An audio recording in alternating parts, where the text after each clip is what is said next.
Boa tarde ou boa noite, conforme a hora ou o momento, como se dizia antigamente nos relatos de futebol e de hóquei patins.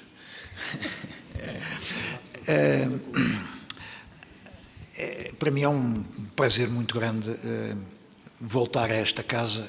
Há muitos anos que não vinha à sede nacional do Partido Socialista, onde já militei. Comecei por ser militante da JS, convidado pelo meu cunhado José Leitão e pelo então jovem secretário-geral Alberto Arões de Carvalho. Portanto, estive nesta sede nos primeiros anos da democracia até 1979. Em 1979 achei que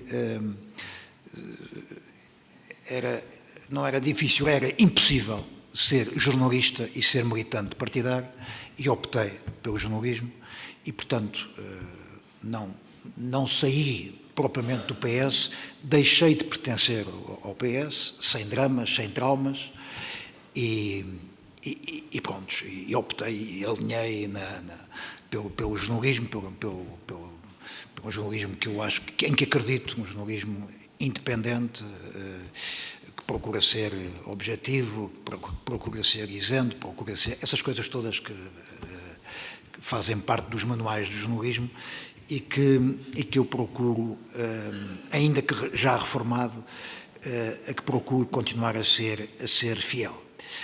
Declaração de interesses também para dizer que conheço o autor do livro, o Porfírio Silva, há muitos anos. Somos amigos também no Facebook, mas muito antes do Facebook. Não? Escreves pouco. Escrevo pouco, não sou militante do Facebook, tu és um fanático do Facebook, não é? 3, 4, 5, 6 posts por dia, no mínimo. Então, agora, quando há estes debates, é 5 em 5 minutos, lá está o Porfírio a digitar. Também conheço o editor, o António Batista Lopes, e o meu parceiro de painel, o Eduardo Ferro Rodrigues, que foi o meu primeiro dirigente associativo, quando eu entrei em Económicas, em 1969, era já conhecido em Económicas, era dirigente da Associação de Estudantes, e nunca mais me esqueço que eu acho que foi o primeiro dirigente estudantil que eu conheci pessoalmente, no então ISEF, que depois passou para ser ISE e agora chama-se ISEG, mas lá está, no mesmo sítio, na mesma casinha, no mesmo antigo convento, suponho eu, e pronto, feito estas declarações prévias de interesses e de esclarecimentos, vamos ao que importa. Esta é uma história, como de resto basta ver o título, esta é uma história das declarações de princípios do Partido Socialista, desde a sua fundação em 1973 até o presente.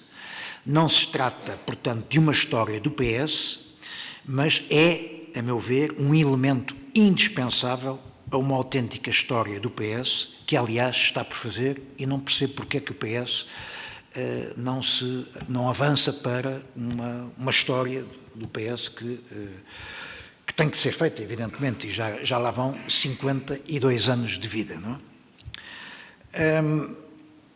Numa época em que, como se lê na introdução, é manifesta a tentação transversa de desprezar a ideologia, o Porfírio adverte, por um lado, para o facto de, sem ideologia, a política é um exercício cego, deixando o campo aberto ao carreirismo e ao oportunismo na política, lembrando, por outro lado, também que uma ideologia dogmática que não se deixa questionar pela realidade é outro exercício cego.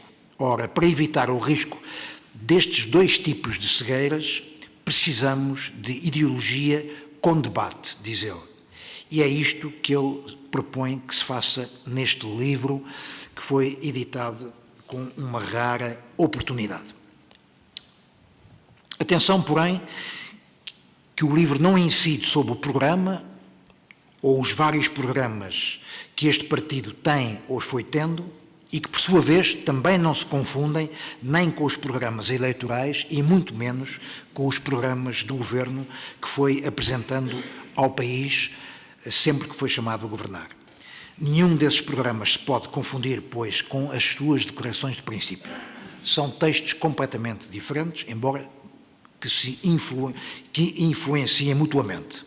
Enquanto os programas procuram dar respostas mais ou menos diretas à realidade de cada conjuntura e vão evoluindo, mudando e adaptando-se, as declarações de princípio, ao contrário, expressam um fundo ideológico mais permanente e menos adaptável. Ao longo dos seus 52 anos de vida, o PS conheceu apenas 4 declarações de princípio. A primeira, a da fundação, na clandestinidade ou na resistência, em 1973, a da transição para a democracia, de 1974, dezembro de 74, filha da conquista da liberdade, a da profunda renovação ideológica e da modernização, que é de 1986, quando o secretário-geral era Vítor Constâncio, e, por último, a de 2002, como o Eduardo já disse, no seu tempo de líder como secretário-geral e que ainda se mantém. Eu irei abordar, de resto, seguindo o livro do Porfírio, irei abordar as 4 declarações de princípio que ele tratou e que, aliás, publica na íntegra e que é um material muito interessante, porque, enfim, quem queira fazer a história do PS tem aqui neste livro uma base de trabalho fundamental. 1973, portanto, é a data do Congresso da Fundação, em abril, em Bad Münstereifel, na então República Federal da Alemanha. Curiosamente, os documentos programáticos, quer o programa, quer a Declaração de Princípios, só viriam a ser aprovados meses depois, em finais de agosto, numa reunião realizada nas instalações da Fundação Léo Lagrange, próxima do Partido Socialista Francês. A mesma fundação onde, curiosamente, em março de 74, PS e PCP tiveram a sua primeira cimeira ao mais alto nível, de que saiu uma declaração conjunta, muito inspirada no programa comum da esquerda francesa, mas que o 25 de abril logo desatualizou. Eu acho que essa declaração conjunta PS-PC nunca foi sequer divulgada publicamente, porque foi metida na gaveta por razões óbvias, não é? Era uma declaração com uma vincadíssima orientação anticapitalista, com a demarcação frontal, quase que feroz, das sociais-democracias, mesmo das mais avançadas, como as nórdicas. Estávamos em 73, espetacular. Nessa declaração de princípios, convergiram a visão mais moderada ou mais social-democrata, como se queira, de Mário Soares, com a visão mais radical ou mais utópica de nomes como Manuel Tito de Moraes e Francisco Ramos da Costa, havendo ainda o contributo de algumas adesões bastante mais recentes, como, por exemplo, de Mário Souto Cardia e António Reis. Na dúvida que eu ainda gostaria de esclarecer, quem foram os verdadeiros autores dessa declaração de princípios? Não há nada muito concreto sobre isso, nem da declaração, nem do programa. Muitos anos depois, soube-se, por exemplo, que para o capítulo do programa, não da Declaração de Princípios, mas no capítulo do programa sobre defesa, foi chamado a colaborar o então Major Mel Antunes. Não é? Mas certamente que houve muitas outras pessoas que colaboraram na redação, quer da Declaração de Princípios, quer do programa, e valia a pena fazer esse levantamento. O Porfírio, como não é jornalista, não se dedicou a isso. Eu sou jornalista, mas dediquei-me a outras coisas, não é? Mas eu acho que é uma boa história que valia a pena ser trabalhada, tanto mais que há aqui, presentes nesta reunião, várias pessoas que estiveram na fundação e até nesse congresso na Alemanha, pelo menos Isabel não foi, mas estava lá. O Alberto Arons, eu acho que és o único. Bom, o objetivo do PS na altura era a construção, e estou a citar, de uma sociedade sem classes em que os trabalhadores serão produtores associados. Um partido que considerava como inspiração teórica predominante o marxismo, mas nunca concebido como corpo dogmático e permanentemente repensado como guia para a ação. São formulações fantásticas e eu gostava de saber quem foi o autor destas formulações. Numa espécie de namoro declarado aos católicos progressistas, reconhecia, entretanto, a validade da contribuição dos cristãos empenhados na luta pelo socialismo. O ponto 6 e 7 da Declaração de Princípios é espetacular. O PS combate o sistema capitalista e a dominação burguesa, bem como o neocapitalismo, e repudia os movimentos que, dizendo-se social-democratas ou até socialistas, acabam por conservar deliberadamente ou de facto as estruturas do capitalismo e servir os interesses do imperialismo. Digno verdadeiramente de um partido da esquerda radical, se não mesmo da extrema-esquerda. Era um texto muito curto, de apenas 14 pontos e que cabem em 4 páginas do livro. Foi uma declaração de princípios que entusiasmou imensa gente. Caso, por exemplo, de Jorge Sampaio e dos seus amigos. Num dos almoços que tinham lugar semanalmente no restaurante do Hotel Flórida, numa bela fim de manhã, ao princípio de tarde, apareceu o César Oliveira com uma fotocópia do programa e da declaração de princípios do novo partido, que constituíam uma ruptura total com a tradição da velha ação socialista portuguesa. Os 2 documentos passaram de mão em mão e foram lidos com imensa curiosidade e atenção. Disse-me mais tarde Jorge Sampaio, eu transcrevo esse diálogo na biografia, que o César Oliveira já os tinha lido e disse que concordava com quase tudo e que o programa até era mesmo porreiro. Quem conhece o César está obviamente a vê-lo a falar nestes termos, não é? Na sua interessantíssima autobiografia, de resto, o César Oliveira assinalou: sentíamos-nos identificados com a maior parte do seu conteúdo. Todavia, a maioria esmagadora do grupo do Flórida, a começar por Jorge Sampaio, não acreditou nem nas potencialidades imediatas, nem no futuro do recém-criado Partido Socialista. Estavam, obviamente, e redondamente enganados. Quase todos eles foram convidados na altura a aderir ao PS, mas todos eles recusaram. Só viriam entrar, e em grupo, como se sabe, muito mais tarde, em 1978. Ainda antes do Eduardo Ferro Rodrigues.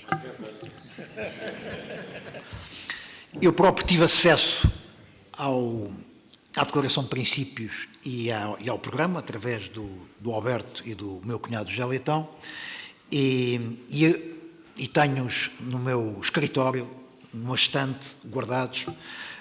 Não sei para quê, porque eu acho que os meus filhos não lhes vão ligar coisa nenhuma, mas talvez possa... Talvez os teus netos. Talvez os meus netos. É verdade. Mas lá estão, bem guardados. Eu acho que ainda é a edição inicial, tanto assim que o punho ainda tem uma cruz ou uma espada. Também gostava de saber quem foi o autor desse símbolo. Passemos para 1974, o primeiro congresso, já na legalidade, dezembro de 74. Corresponde a uma indispensável adaptação e atualização da Declaração de Princípios. Diz o Porfírio que não produziu qualquer verdadeira renovação ideológica, tendo servido apenas como elemento do combate político decisivo que se travou nesse congresso, sobretudo contra a corrente liderada por Manuel Serra, que cedo viria a abandonar o PS, logo em janeiro de 75, para fundar um novo partido, a Frente Socialista Popular, que se revelou como mais um apêndice do PCP, tal como o MDP-CDE na altura, e mais tarde a Intervenção Democrática e o Partido Os Verdes. Cito esta declaração de 74, que também é muito curiosa. Consciente de que o capitalismo é uma força opressiva e brutal, o Partido Socialista luta pela sua total destruição. Deve realizá-la em unidade de ação com todas as outras forças que se reclamam dos mesmos objetivos. Nessa altura, em 74, passa a definir-se como um partido de inspiração marxista. Caiu, portanto, o adjetivo de inspiração predominantemente marxista. Nessa altura havia cartazes no PS e slogans que diziam Partido Socialista, Partido Marxista, que muitos militantes gritavam, mas com muito pouca convicção. A contribuição dos cristãos, por sua vez, foi claramente secundarizada, passando a falar simplesmente da validade da contribuição de todas as tendências religiosas que se têm empenhado na luta pelo, imaginem, socialismo científico. A via portuguesa para o socialismo em liberdade, que constava da Declaração de 73, foi substituída por uma via portuguesa para o socialismo de base. Criticava-se a democracia burguesa e pasme-se, portanto, nos termos unidade de ação, obviamente com o PCP, socialismo científico, socialismo de base, democracia burguesa. Desapareceu até qualquer referência à Internacional Socialista, caso para dizer que na altura o PS foi pobre e mal agradecido. Outros tempos. Mas tudo isso foi, na prática, ultrapassado logo no ano seguinte, durante o PREC. Segundo António Reis, uma boa parte destas alterações, que adjetivou de bastante toscas, e tinha toda a razão, foram introduzidas na declaração por correntes mais à esquerda, entre as quais a corrente leninista e a corrente trotskista, que cedo viriam a abandonar o partido. No primeiro caso, abandonou de modo próprio. No segundo caso, viria a ser mesmo expurgada ou expulsa. O entrismo trotskista, protagonizado por dirigentes como Aires Rodrigues e Carmelina Pereira, e que chegou a ter uma enorme expressão na juventude socialista, teve o apoio de 25% dos delegados no segundo Congresso de 1976. Segundo Congresso na legalidade, evidentemente, não é? Expulsos mais tarde, como sabem, viriam a fundar o Partido Operário de Unidade Socialista, um dos vários partidos de inspiração trotskista que foram criados nessa época, como a LCI de Cabral Fernandes ou o PSR de Francisco Louçã. Percebe-se, portanto, que neste contexto muito confuso, a declaração de 1974 seja ainda mais sintética que a de 73. 12 pontos contra os anteriores 14 e que passaram a caber em 3 páginas do teu livro.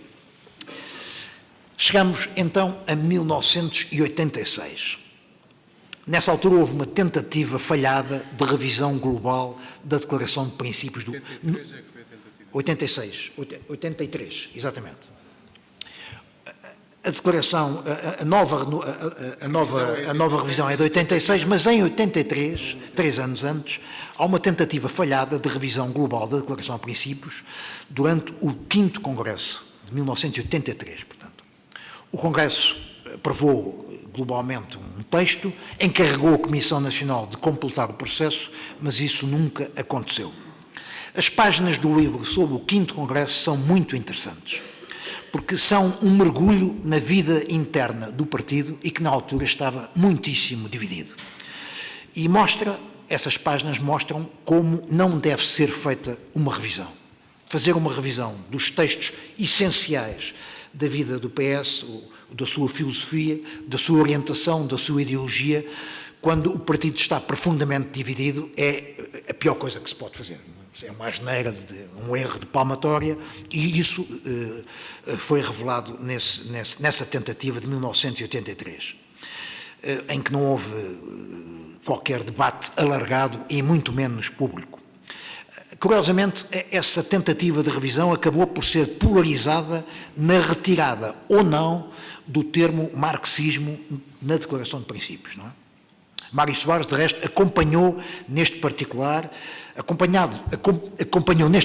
as várias minorias que defendiam essa retirada simbólica do marxismo, mas deparou com a oposição total de alguns dos chamados dirigentes históricos do PS, como Manuel Alegre ou Manuel Tito de Moraes. Não houve revisão, o livro publica, e bem, a proposta oficial, bem como as outras 3 ou 4 propostas alternativas, e que são todas elas incluídas no livro. Não é? O Porfírio justifica esta sua opção, dizendo que, apesar de ter faltado o método e a condução política para concluir esse processo de revisão, esse esforço contou com o contributo de vários projetos e que vieram a constituir uma reserva de pensamento, gosto muito desta expressão, essa reserva de pensamento que, em certa medida, preparou a revisão que veio a realizar-se no Congresso seguinte, de 1986. Foi, portanto, o Congresso da renovação ideológica. Essa renovação iniciou-se logo no Congresso que elegeu Vítor Constâncio como secretário-geral. Constâncio é um dos líderes do PS mais esquecido e é quase que ignorado. E este livro tem a enorme vantagem de o recuperar.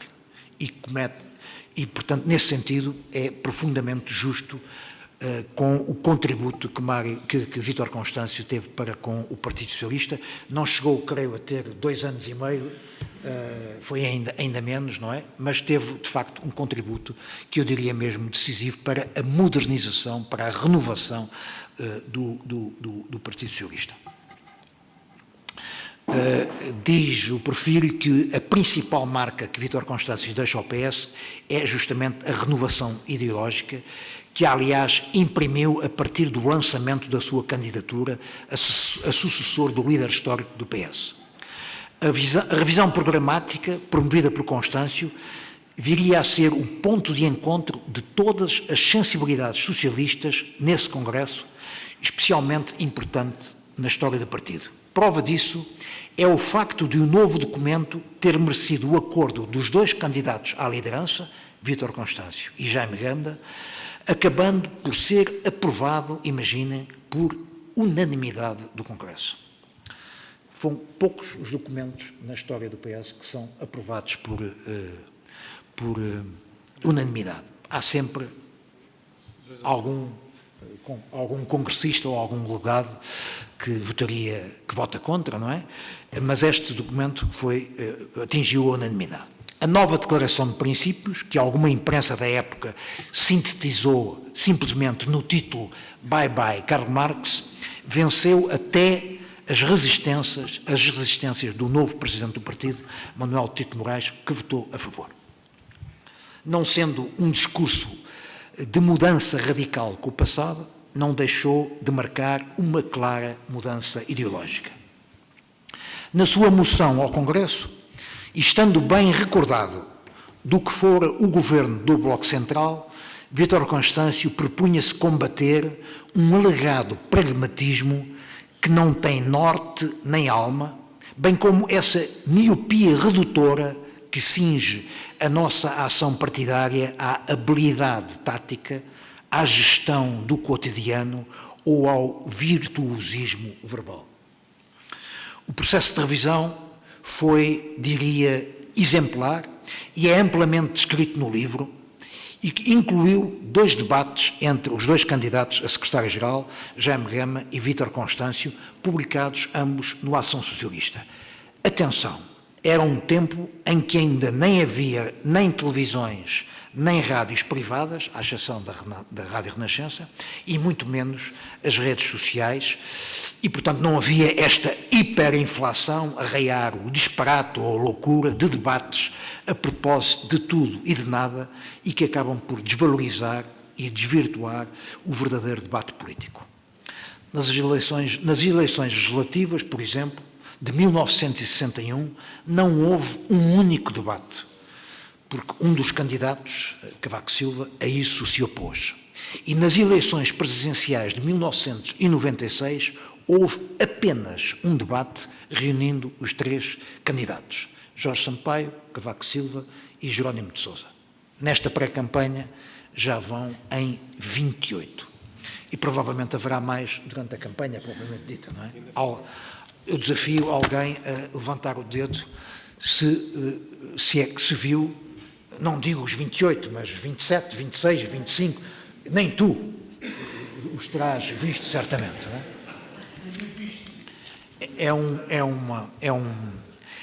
De facto saturante, não é? Ora bem,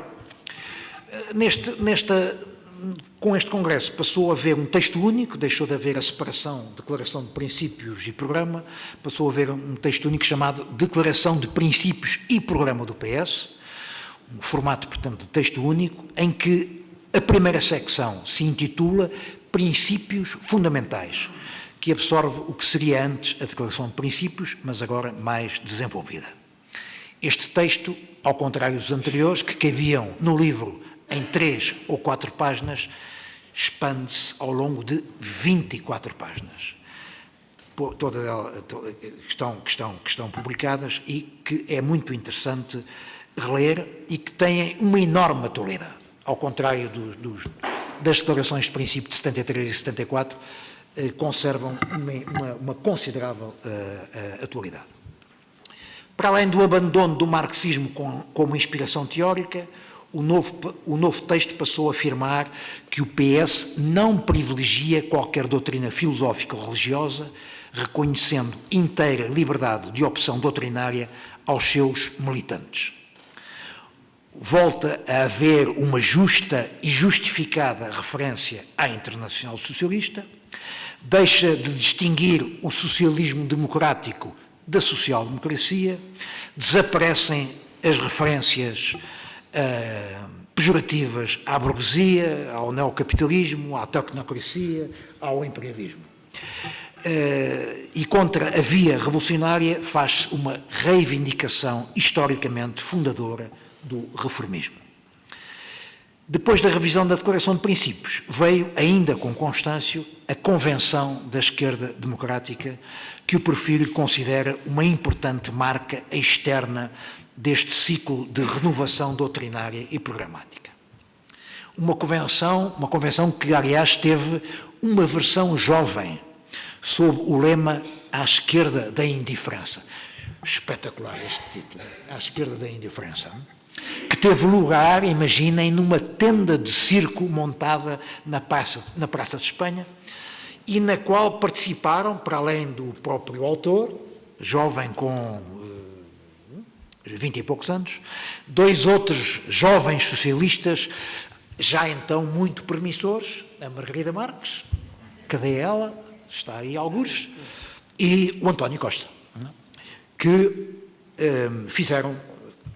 participaram nessa sessão na tal tenda de circo. Há outra participação mais interessante do que essa. Que é? O Zanapá 2000. Exatamente.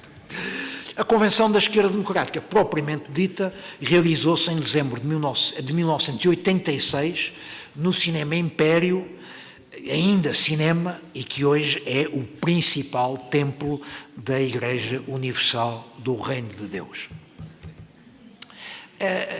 As 10 ou 15 páginas que o Porfírio dedica à Convenção da Esquerda Democrática são talvez um dos capítulos mais interessantes do livro, porque revelam que, de facto, em 86, o PS abriu-se inteiramente à sociedade civil e à política, e é impressionante a listagem de gente que participou na Convenção da Esquerda Democrática e que mais tarde viriam a participar também nos Estados Gerais do PS, promovidos pelo António Guterres, não é? Uma multidão de nomes ligados às mais variadas correntes da esquerda e do centro-esquerda, à exceção, naturalmente, do PCP. Caso de Eduardo Ferro Rodrigues, um ex-MES que havia sido um dos fundadores da Nova Esquerda e que entrou no PS nessa altura, em 1986, António Barreto, Helena Cidade Moura, vinda do MDP-CDE, Guilherme de Oliveira Martins e Helena Roseta, vindos do PSD, Luís Moita, João Carlos Espada, do Clube da Esquerda Liberal, Eduardo Prado Coelho, ex-PCP, Carlos Antunes, ex-PRP e Brigadas Revolucionárias, os capitães de Abril, Vítor Crespo e Vasco Lourenço, Nuno Grande, mandatário da candidatura de Lourdes Pintacilgo, Diogo Pires Aurélio, Boaventura César Santos, Eduardo Lourenço, sei lá quem mais, muitas pessoas, 98 teses que foram apresentadas, depois foram selecionadas 40, 50, de reter uma frase do comunicado final, inspirado numa intervenção notabilíssima de Natália Correia. E cito: a esquerda tem de ultrapassar preconceitos racionalistas e retomar uma linguagem ligada à vida, integrando expressões como coração, alma, espírito, prazer, imaginação, sonho, sentimentos, paixão. Que falta que nos faz a Natália Correia. Entre as suas metas, a Convenção incluiu o de se reencontrar com a juventude, uma meta que o PS, obviamente, necessita de voltar a ambicionar. E passamos à revisão de 2002, 16 anos depois, de 86, após a liderança de Jorge Sampaio e de António Guterres, coube a Eduardo Ferro Rodrigues rever a Declaração de Princípios. O contexto político era completamente diferente, escreve Porfírio. Tínhamos saído de mais uma experiência governativa, onde os partidos aprendem muito acerca da vida real, ao mesmo tempo que também desaprendem algumas práticas que um novo período de oposição permite recuperar. O próprio Ferro Rodrigues reconheceu na altura que o facto de estar na oposição constituía uma oportunidade que deve servir para refletir sobre os novos problemas e sobre as novas condicionantes que se colocam a um partido com uma cultura de governo e de transformação social. O relator, como disse o Eduardo, deste processo foi o Augusto Santos Silva, que aliás apresentou este livro na sessão do Porto. Não me irei, obviamente, alongar sobre este processo de revisão, que já foi mais ou menos descrito pelo seu principal responsável e que falou há pouco. Retenho apenas que, da proposta inicial sobre os grandes valores que deviam orientar o PS, faziam parte, a par da liberdade, da igualdade e da solidariedade, o valor do respeito mútuo. Este valor foi excluído da versão final por razões que o livro explica, mas com as quais o autor não concorda. Hoje, escreve ele, à vista do desprezo manifesto que os populismos demonstram pelas pessoas concretas, talvez valesse a pena reabrir este debate sobre a importância do respeito mútuo. Não poderia estar mais de acordo contigo. Chegamos agora ao último capítulo do livro, 2025, o livro já foi editado há alguns meses. O último capítulo do livro chama-se Entre uma conclusão e um pós-fácil. Feitas as contas, lembra que há 23 anos que a Declaração de Princípios se mantém estável e imutável. Acontece que 23 anos, em pleno século XX, é muito, muito tempo. Eu diria que é demasiado tempo. Século XXI. 21, claro. É muito tempo, é demasiado tempo. E o autor questiona-se com toda a lógica e naturalidade se o mundo e os desafios aos sistemas democráticos não registaram em mais de 2 décadas alterações que nos obriguem a voltar a pensar nos nossos princípios. Tanto mais que sublinha, um partido político não é uma academia filosófica, mas um coletivo de ação no mundo. Cauteloso, o Porfírio não propõe alterações concretas, nem sequer reivindica a abertura de um processo de revisão da Declaração de Princípios. Mas, bem lidas e interpretadas estas páginas, não me parece abusivo concluir que ele defende, no mínimo, uma adaptação, uma revisão ou uma atualização, chame-se-lhe o que se quiser, da Declaração de Princípios a uma realidade económica, social, política, cultural, comunicacional, geoestratégica, que não cessa de se alterar e num sentido cada vez mais complexo e direi até preocupante e mesmo perigoso, como de resto o Eduardo Ferros Rodrigues já explicou e muito bem. Valerá, pois, a pena ler e com toda a atenção e de lápis na mão todo este denso capítulo de pendor mais teórico, ideológico e até filosófico. No final, o Porfírio sugere, sem intuitos propositivos, mas apenas como estímulo à reflexão, algumas linhas possíveis para um debate. Destaco dessas linhas 4 a que eu sou particularmente mais sensível. Primeira, uma nova estratégia política para o Partido Socialista de uma frente ampla de partidos, movimentos, associações e cidadãos assente numa agenda renovada e alargada e atualizada dos direitos humanos. Segunda linha, uma renovação do pensamento socialista sobre a democracia mais ambiciosa do que as fronteiras tradicionais do liberalismo político e que à democracia representativa e à democracia participativa acrescente o que ele designa de democracia deliberativa. Terceira grande linha, uma revisitação do que ele designa de intuições libertárias capazes de poder libertar os cidadãos do tradicional binómio fechado Estado versus privado. Quarto e por último, na dialética entre a legalidade e a legitimidade, pensar o lugar não apenas da diferença, mas também da dissidência e até da desobediência nos direitos democráticos. Estamos, portanto, perante um desafio e um estímulo à reflexão, ao debate e à discussão dentro e fora do Partido Socialista. E que o Porfírio não o diz, mas digo eu, urge que seja feito. Com a certeza, assente na própria história do partido e amplamente documentado deste livro, de que o PS sabe perfeitamente fazer esse debate. Assim o queira fazer. E que não o faça tarde demais. Meu caro Porfírio, muitos parabéns por este livro, aprendi muito e foi uma honra estar aqui a apresentá-lo a estes teus amigos e camaradas. Muitos parabéns.